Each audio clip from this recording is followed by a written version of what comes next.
ញ់ឲ្យស្មោះជាពាក្យមិនពីបាក់និយាយបងព្យាយាមប្រាប់ទៅស្រីគួរស្ដាប់ឲ្យចប់គុំកាត់ន័យសំណួរបងសួររាប់ឆ្នាំមុនឆ្លើយថាចាំស្រាថ្នាំដាំគេបងខឹងខ្លាំងពេកឡើងចង់ងួយដេករៀងរាល់ថ្ងៃបងតែងគេស្រមៃថាបានរៀបមង្គលជាមួយនឹងចរណៃពេលវេលាដើរលឿនបងគ្រាន់តែចង់ដាស់តឿនបងចង់ឃើញអូនស្លៀកពាក់រ៉ូកាសម្រស់អូនសានដូចទេធីតារៀបការនឹងបងបានទេរៀបការនឹងបងបានទេ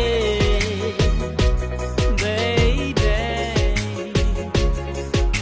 ពាក្យថាស្រឡាញ់ហើយស្មោះជាពាក្យមិនពីបាក់និយាយអ្នកខ្លះស្នេហាក៏មានរាប់ឆ្នាំតែត្រូវបរាជ័យអ្នកខ្លះចេះគិតថាស្នេហារុងរឿង